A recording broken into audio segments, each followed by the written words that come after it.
날이 정말 갈수록 더워지고 있는 것 같아요. 물론 이 말씀을 준비하면서 날씨가 굉장히 더웠거든요. 그래서 사실 대본에는 무더운 날씨가 계속되고 있고 비가 조금이라도 왔으면 좋겠다라고 이렇게 성도님들과 함께 얘기를 하고 싶었는데 오늘 퇴근길에 보니까 비가 조금씩 내리더라고요. 그래서 좀 더 시원해지려나라는 이런 생각을 하게 되었습니다. 저는 겨울이 좋거든요.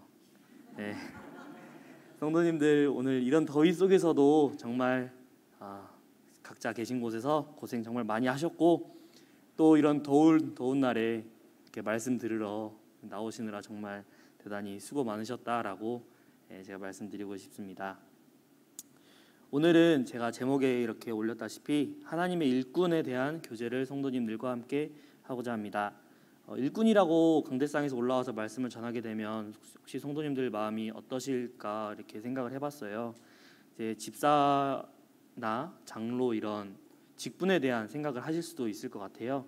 근데 제가 오늘 이렇게 성도님들과 함께 교제하고자 하는 내용은 집사나 장로 이런 직분이 아니라 교회학교 교사 또는 기혼 자매회에서 섬기고 계신 분들, 기혼 형제회에서 섬기고 계신 분들, 또 청년부에서 섬기고 계신 분들 모두가 이렇게 하나님의 일을 하나님의 교회에서 하고 계신데 이런 분들을 모두 다 하나님의 일꾼이다라고 이렇게 정의할 수 있을 것 같아요.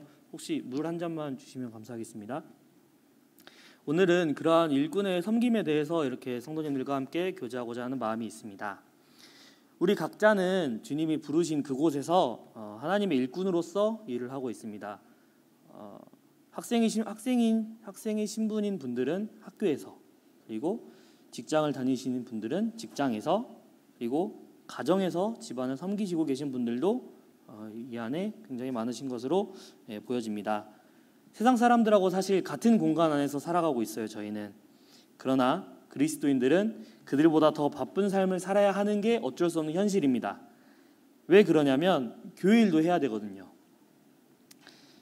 시간에 쫓기고 수고가 다른 사람들보다 몇 배가 더 많이 들어가는 것이 사실 현실인 것 같습니다.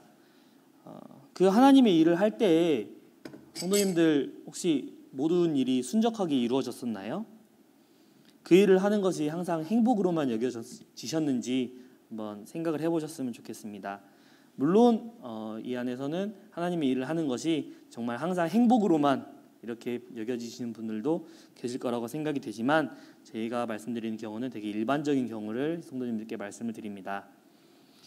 몸은 너무 피곤한데 교회에서의 일은 되게 많이 있고 또 함께하는 동역자들과 그 가운데서 마음이 멀어지기도 하고 또 그렇게 된다면 더 이상 이 일을 감사함으로 할 수 없고 하기 싫어 죽겠는데 해야 할 것 같아서 하고 이런 상황이 가끔 저에게 찾아오기도 하는 것 같습니다. 처음 섬김을 시작했던 그 마음을 잃어버리고 사랑으로 섬김을 시작했지만 모든 일들이 고난으로 다가오는 경험을 한 번쯤은 아마 해보셨을 거라고 생각이 되어집니다. 그럴 때마다 혹시 성도님들 마음은 어떠하셨나요? 이 마음이 정말 하나님께 합당한 마음인 줄 알고 합당하지 않은 마음인 줄 알고 성도님들께서 하나님께 바짝 엎드렸는지 혹은 하나님을 원망하거나 옆 성도를 원망하거나 이런 마음이 들지는 않으셨나요? 저는 후자였던 경우가 되게 많았었던 것 같습니다. 왜 저한테 내가 감당할 수 없는 이런 일까지 이런 일을 주시냐, 힘들어 죽겠다. 그런데 성경 인물들 중에서 저와 같은 고백을 하셨던 분들이 계시더라고요. 심지어 그런 분들이 성도님들 모두 다 아실 법한 아시는 되게 네임드 형제님들께서 그러셨다라는 것을 성경을 통해서 발견할 수 있었습니다.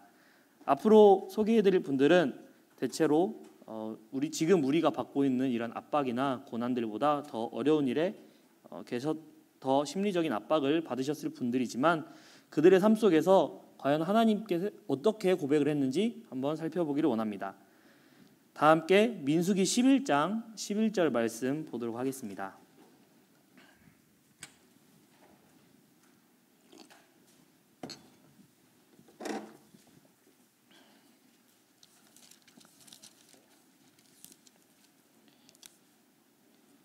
민수기 11장 11절부터 15절까지 읽을 텐데 11절은 형제님들께서 12절은 자매님들께서 이렇게 번갈아 가면서 교독하도록 하겠습니다. 네, 시작. 모세가 여호와께 여짜오되 어찌하여 주께서 종을 괴롭게 하시나이까? 어찌하여 내게 주의 목전에서 은혜를 입게 하시고 이 모든 백성을 내게 맡기사 내가 그 짐을 지게 하시나이까?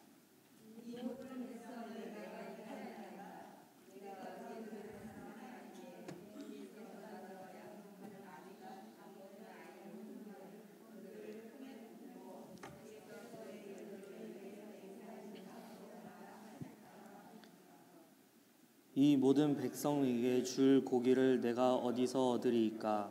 그들이 나를 향하여 울며 이르되 우리에게 고기를 주어 먹게 하라 하온즉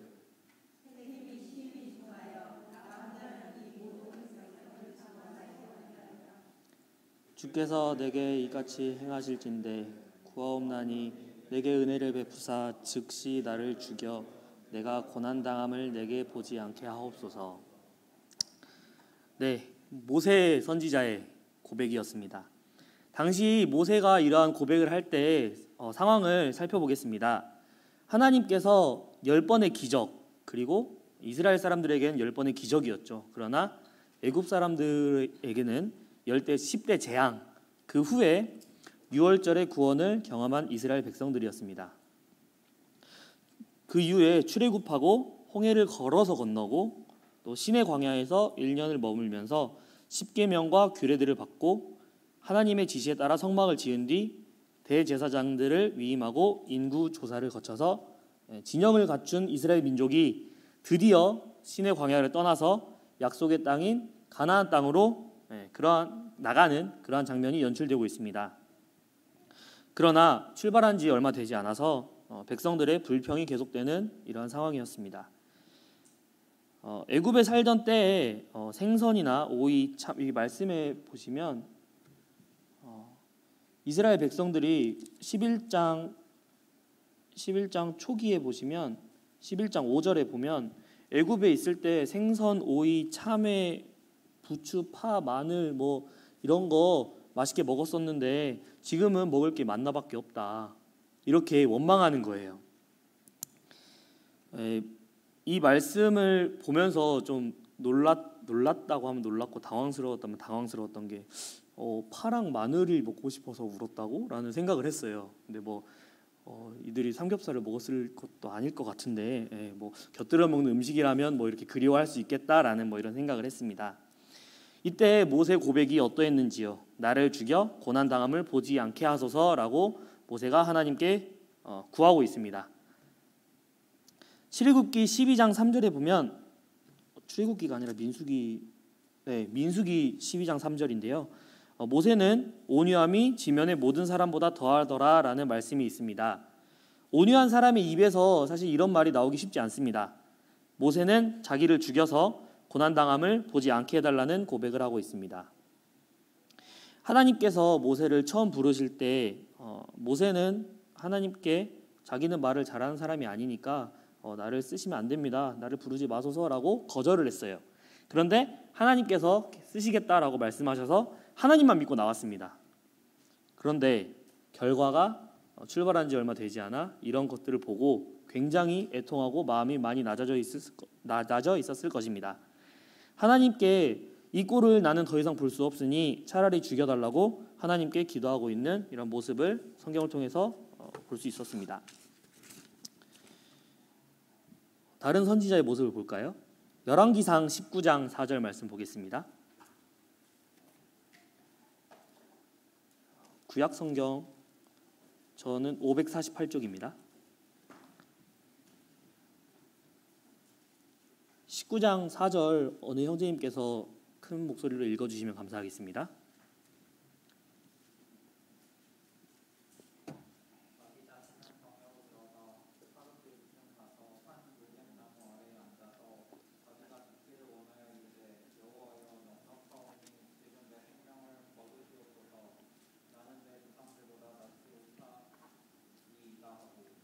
네, 감사합니다.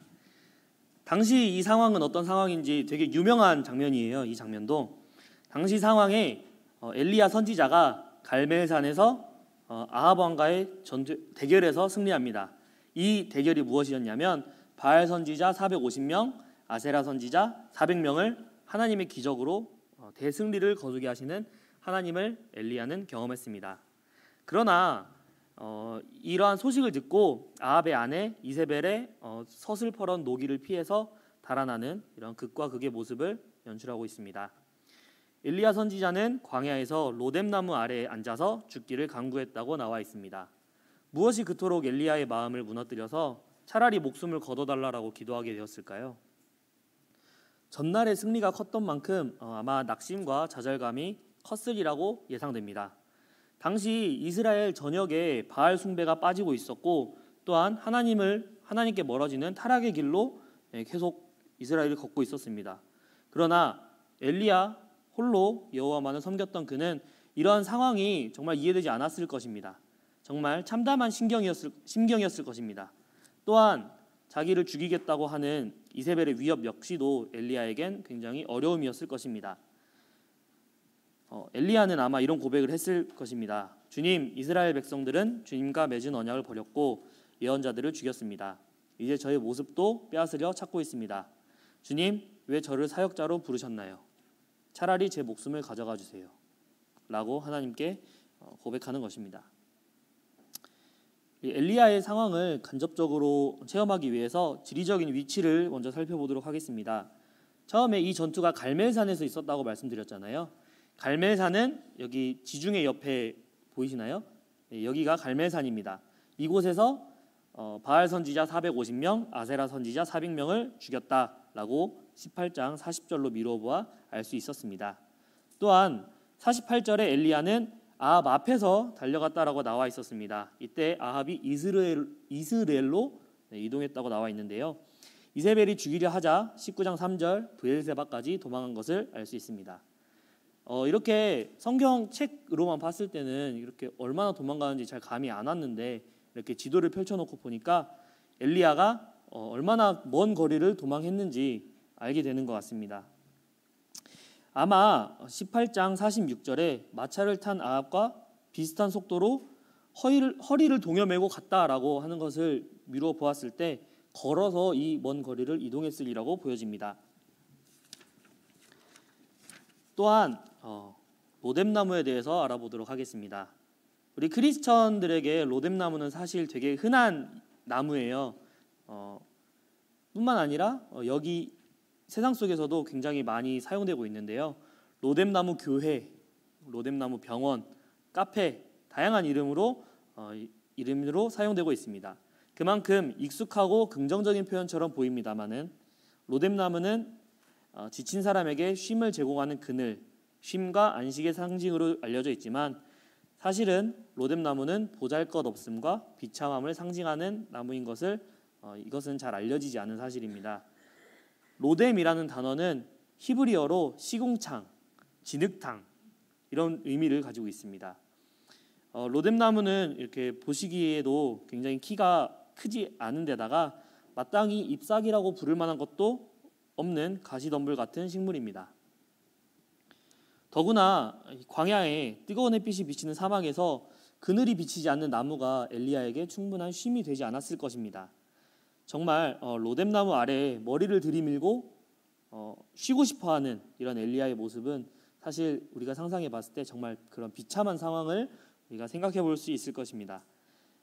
사람들은 이 엘리야가 쉬었다라는 이 표현을 가지고 아마도 안락한 쉼터의 상징이라고 생각을 했을 수도 있을 것 같아요.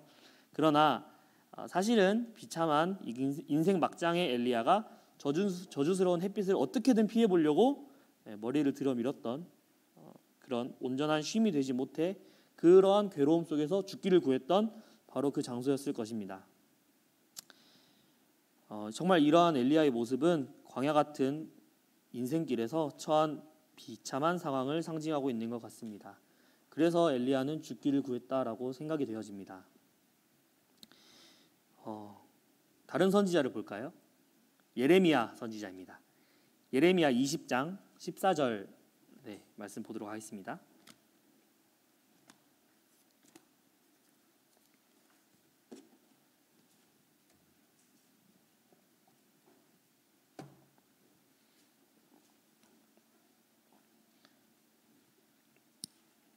14절로 18절까지 제가 이렇게 PPT에다가 띄워놨는데요.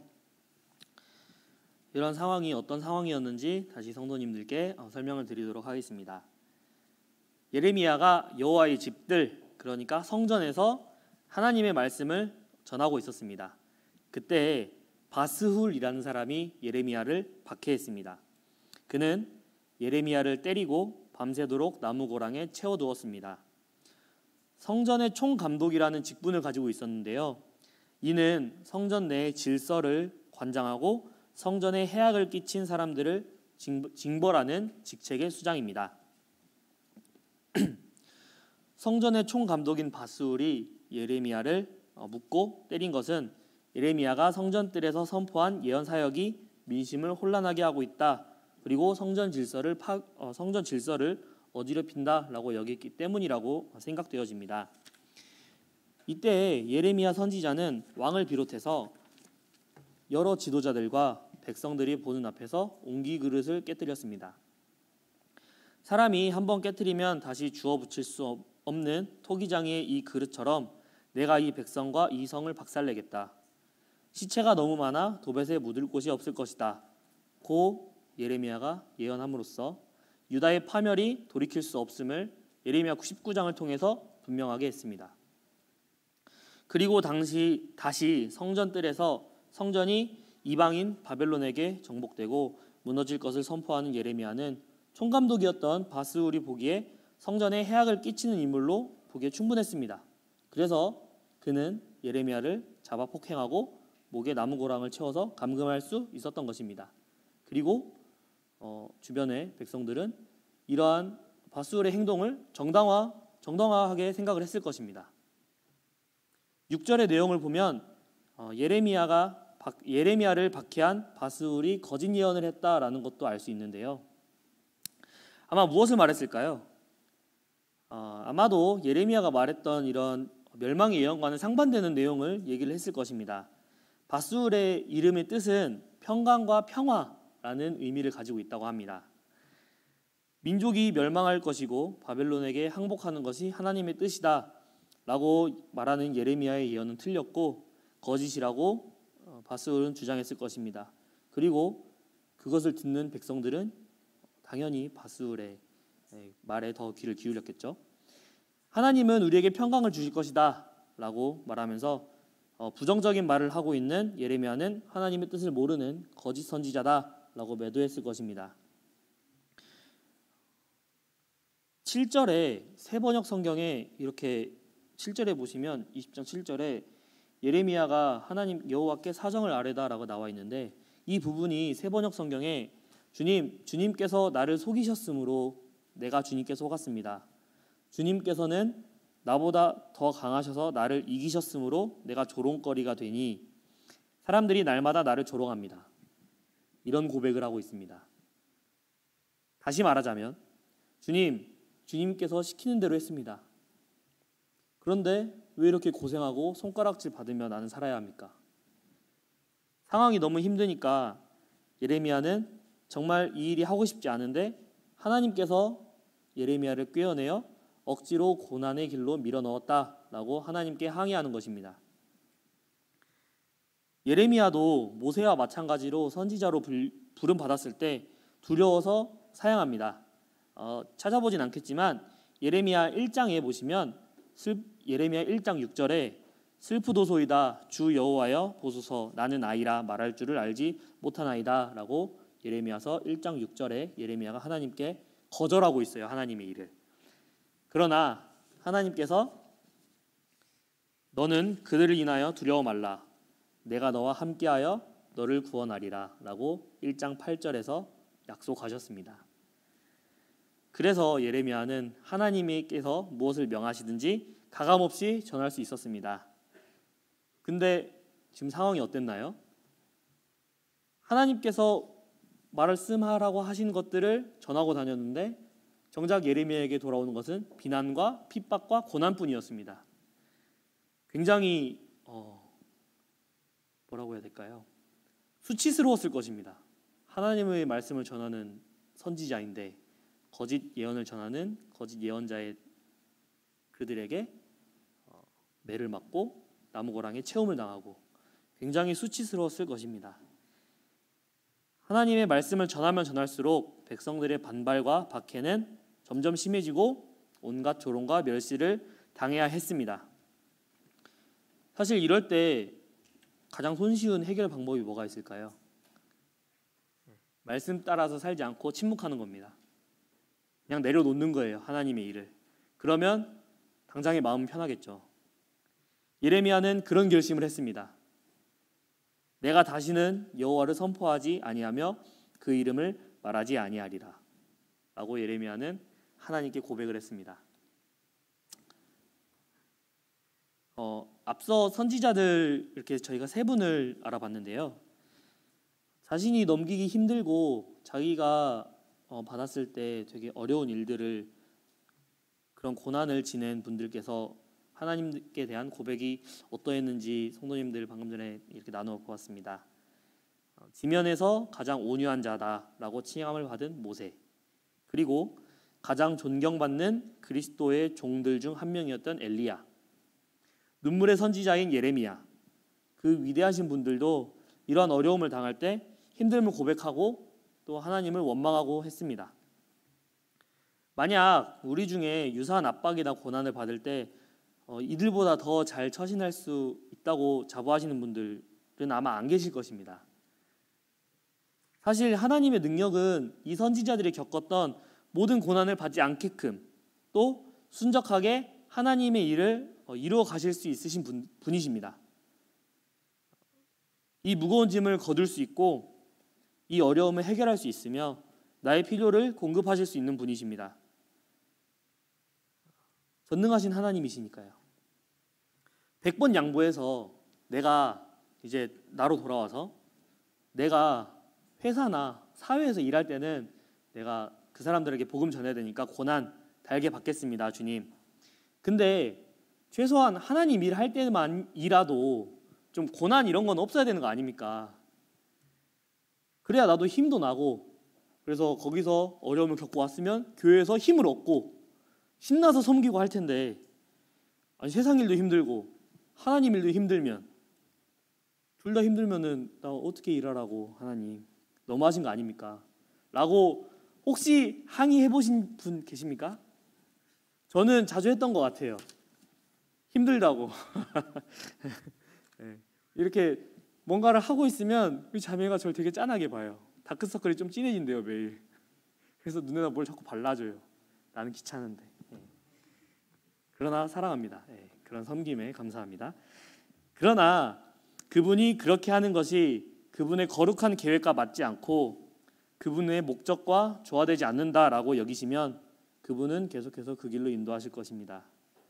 그 길을 통해서 더 심오하고 풍성하게 주님을 공감하게 하실 것입니다.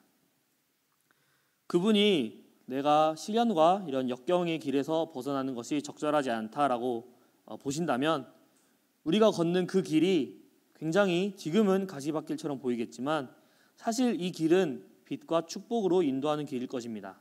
그리고 그 길은 항상 주님이 함께 걸어주실 것입니다. 이것이 그분의 지혜로운, 은혜로운 목적이신 것입니다.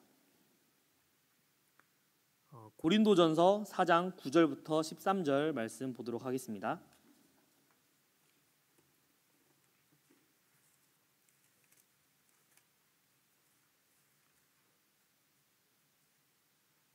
네. 한 형제님께서 읽어 주시겠습니까? 고린도전서 4장 9절부터 13절입니다.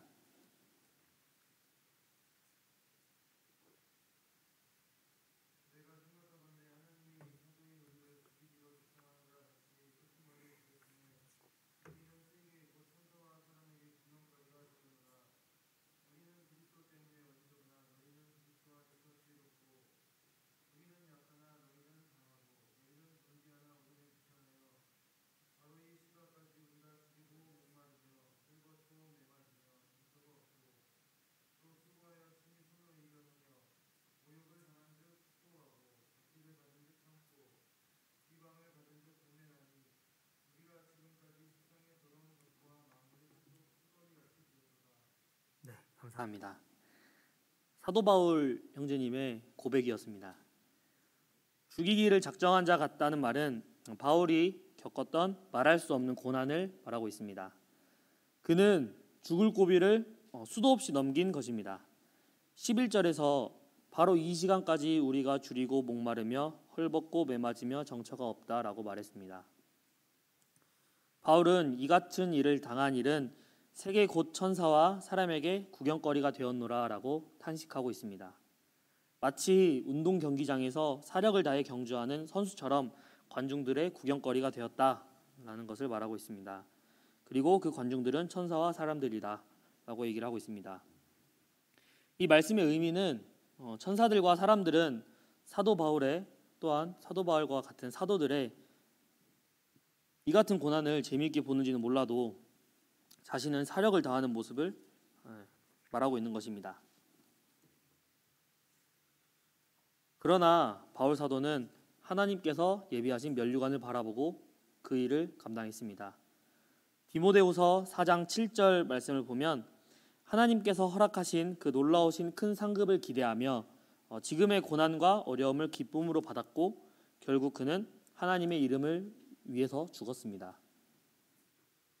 앞에 선지자 세 분에 대한 얘기를 다시 잠깐 언급하자면 그분들은 하나님 죽여주십시오. 나 하나님 일 더 이상 못하겠습니다. 그만할랍니다. 라고 고백을 하긴 했으나 거기서 멈추신 분은 한 분도 없습니다. 계속해서 하나님의 일을 하셨습니다. 그리고 하나님께서 그들의 마음을 굳게 하셨고 하나님께서 계속해서 그 선지자들을 사용하셔서 일을 하셨습니다. 그들은 비참한 심령 가운데서도 하나님의 전파하는 일을 하나님의 일을 멈추지 않았고 결국 성경의 의인으로 기록되었습니다. 우리는 자기가 감당하기 어려움 가운데서 인간적인 모습을 보였던 그들을 보면서 잠시나마 위로를 받을 수도 있을 것 같다라는 생각을 했습니다. 엘리야도 그랬는데 그 대단한 엘리야도 그런 생각을 할 때가 있었는데 나도 가끔 그럴 수도 있지. 이렇게 저는 위로가 되더라고요. 물론 그래서 멈춘다라고 하면은 이제 잘못된 생각이겠죠. 그래서 하나님 너무합니다. 멈출랍니다 하고 딱 멈춰버리면 그건 엘리야를 닮은 표상이 아니겠죠. 그리고 하나님을 원망하는 것이 정당화된다면 그것 또한 하나님께서 원하시는 일이 아닐 것입니다. 가끔은 그런 생각을 할 때가 있어요. 만약 수고와 고난이 없는 일을 하게 된다면 그러면 하나님의 일을 정말 기쁨으로 그리고 더욱더 풍성하고 그런 일을 하게 되지 않을까? 이런 생각을 해본 적이 있습니다. 그러면 모든 성도가 함께 일을 할 때 정말 어려움도 한 개도 없고 기쁨으로만 이렇게 할 수 있을 텐데 왜 이런 수고들에는 고난과 역경이 따르게 될까라는 생각을 하게 되었습니다. 그런데 이 말씀을 준비하면서 계속해서 생각해보고 이제 과거 교회에 어떤 일들이 있었는지도 공부해보게 되었는데요. 이 왼쪽에 있는 그림이 어떤 그림인지 성도님들 딱 보면 아시겠죠. 원형 경기장에서 그리스도인들이 사자와 맹수들에게 죽임을 당하는 그런 그림입니다. 로마 시대 때 굉장히 오랜 기간 동안 로마는 기독교를 믿는 사람들을 박해했습니다. 사람을 죽이기도 하고 그러나 그들은 기독교인들의 신앙을 꺾을 수 없었습니다. 이때 하나님을 믿고 예수님을 주인으로 영접했던 분들은 화형을 당하고 이 그림과 같이 원형 극장에서 맹수들의 밥이 되고 끔찍한 고문 도구에 의해 처참하게 죽어가면서도 그들은 두려워하거나 망설이지 않고 복음을 전했다라고 합니다. 물론 이들의 마음속에서도 굉장히 어려움이 있고 두려움이 있었겠죠. 그러나 이분들은 하나님을 끝까지 의뢰하고 하나님을 배신하지 않았다고 합니다. 이들의 신앙은 베거나 깎으면 더욱더 아름다운 향기를 내는 그러한 믿음이었다라고 보여집니다. 이런 극심한 박해 속에서도 기독교를 믿는 사람들이 계속해서 증가했습니다. 복음은 더욱더 힘있게 빠져나가서 로마뿐만 아니라 로마 제국 전역과 지중해 연안 전체로 전파되는 그런 모습을 보였습니다. 결국에 로마는 하나님을 믿는 것, 기독교를 국교화해서 자유롭게 하나님을 믿을 수 있도록 하게 하였습니다. 그러면 이제부터는 하나님을 믿는 것이 합법이 된 거예요. 그리고 믿어야 되는 국교가 된 겁니다. 그러면 하나님을 믿는데 최소한 죽임을 당하거나 또 어려움을 겪지는 않았겠죠. 그러면은 이 가운데서는 또 다른 어려움이 없었을까요? 종교가 국가적 권력과 결탁하자 그 앞에 성도들이 믿었던 순수한 믿음들은 모두 변질되었습니다. 교회는 점점 타락하기 시작했습니다. 당시 가톨릭 교회의 타락상은 굉장히 심각했는데 심지어는 성직의 매매가 이루어졌다라고 합니다. 그러니까 자격이 없는 사람이 돈을 주고 성직자 직분을 사는 거예요. 그러한 성직자들이 계속해서 늘어나게 되었습니다. 수도원 또한 자체적으로 무력 집단을 운용하는 곳이 생겼습니다. 그래서 비합리적이고 부정기적인 약탈적인 과세가 계속해서 증가했다고 합니다. 이렇게 돈을 주고 성직을 샀으면 어떻게 해야 되겠습니까? 돈을 다시 벌어와야겠죠. 그래서 그쪽 주변에 있는 수도원 주변에 있는 농지들을 약탈하고 이렇게 하는 것입니다. 이런 상황 속에서 이제 정말 막장까지 가는 것은 면죄부까지 팔기 시작합니다. 면죄부를 팔게 되면서 이제 원래 그 전부터 교회가 바뀌어야 된다, 깨끗해져야 된다라는 움직임이 계속 있었는데 면죄부 사건이 가장 결정적인 사건이었던 것 같아요. 그래서 이 오른쪽에 보시는 분 누군지 성도님들 다들 아실 것입니다. 마르틴 루터라는 사람이에요. 이분이 종교개혁을 일으키게 됩니다. 면죄부 얘기를 잠깐 하자면 그 헌금함 통에 이제 면죄부를 사기 위한 돈을 넣는 거예요. 근데 그 돈을 딱 넣었을 때 동전이 짤그랑 소리가 나잖아요. 그 짤그랑 소리와 함께 연옥에 있던 자기 영혼이 천국으로 튀어 올라간다. 뭐 이렇게 설명을 했다고 해요. 그러니까 자기가 뭔가 큰 죄를 진 것 같지도 않고 하나님 믿는 것 같은데 혹시나 해서 사람들이 돈을 넣고 자기 영혼을 구원하고자 했던 정말 저희들이 이렇게 성경이 많이 보급된 이 사회에서는 사실 진짜 거짓말이다라는 것을 분명하게 알 수 있지만 이 당시에는 성직자가 말해주는 것이 곧 하나님의 말씀이었던 것 같아요. 그래서 이분들은 아무것도 모르고 성직자들이 배를 불려주는 그런 역할을 했던 것입니다. 정말 이러한 교회가 얼마나 타락했는지 보여주는 대표적인 사건이었고 이를 통해서 종교개혁이 일어나게 되었습니다. 고난과 수고가 없어진다면 우리의 일들이 더 가치 있고 더 많은 열매를 맺게 되는 것일까요? 방금 성도님들과 교제한 이러한 과거들을 돌아보았을 때 꼭 그런 것 같지도 않습니다. 그런 섬김에 고난과 수고와 헌신이 존재했기 때문에 지금의 우리가 이렇게 편하게 하나님을 섬기고 있는 건 아닌가라는 생각을 하게 되었습니다. 누군가의 수고와 헌신을 통한 노력이 있기에 그 다른 누군가는 평안과 행복을 누리게 되는 것 같습니다. 당장 내 수고와 노력과 노력으로 인한 힘들만 생각하면 모든 그런 자신의 일들이 어려움이 느껴지겠지만 그 고난과 힘듦 뒤에 있는 하나님의 영광과 또한 하나님으로 하나 된 성도들에게 유익이 되는 것을 본다면 우리는 이 모든 일을 할 수 있을 것입니다.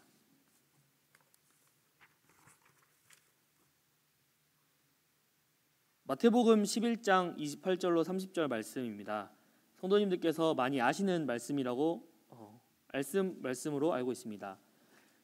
수고하고 무거운 짐진 자들아 다 내게로 오라 내가 너희를 쉬게 하리라. 이 말씀에서 사실 딱 끝났었는데 오늘 뒷절까지 한번 가지고 와봤습니다.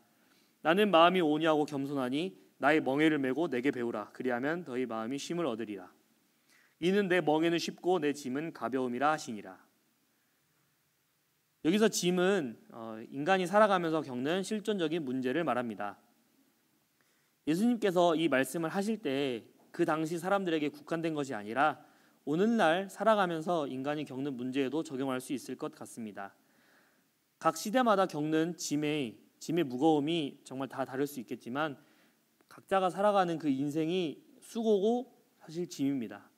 아담과 하와가 선악과를 따먹는 범죄를 한 뒤에 인간에게 주어진 벌은 바로 수고였습니다. 예수님은 이러한 실존적인 문제 앞에서 지치고 힘든 이들을 부르고 계신 것입니다. 예수님께서 하신 이 말씀을 듣는 것만으로도 큰 위로가 되고 힘이 됩니다. 가끔은 우리가 이 말씀을 잊고 있는 것 같습니다. 그래서 어려움에 대한 원인을 나나 혹은 다른 성도들로부터 혹은 정말 다른 남으로부터 찾게 되는 것은 아닌가라는 생각이 되어집니다. 이러한 짐진 자는 고난과 핍박 속에서 끝까지 믿음을 지키고 말씀대로 살려고 애쓰다 순교한 이들과 또한 지금도 고난과 핍박 속에서 믿음을 지켜나가고 있는 수많은 하나님 백성을 향하여 하시는 말씀이기도 합니다. 그러므로 우리는 어떠한 어려움이 있더라도 내가 진 짐이 아무리 무겁더라도 혹은 고난과 핍박을 당한다 하더라도 믿음을 끝까지 지켜나가야 하는 것입니다. 그럴 때 수고하고 무거운 짐을 지느라고 수고 많았지 내게로 오라 두 팔을 벌려 맞아주실 때 우리는 참심을 얻을 수 있을 것입니다. 그리고 28절에서 끝난 것이 아니라 29절까지 읽었는데요. 예수님께서는 우리에게 예수님의 멍에를 지라고 말씀하십니다. 아마도 대부분의 사람들은 이 말씀 앞에서 순간 멈칫할 수도 있을 것 같아요. 내 짐도 무거워서 예수님 앞에 왔더니 예수님이 예수님의 멍에도 같이 지라고 하시네요. 자기 멍에를 매야 쉼을 얻는다고 말씀하시는데 이해가 되십니까? 내 짐도 무거워서 예수님 앞에 나왔는데 예수님 멍에도 매야 되는 것입니다. 굉장히 부담이 되는 말씀인데요. 우리는 여기서 예수님께서 말씀하셨을 때의 멍에의 모습을 살펴보면 좋겠습니다. 당시 멍에가 혼자 매는 것뿐만이 아니라 두 마리의 소나 나귀가 이렇게 매는 것이었습니다.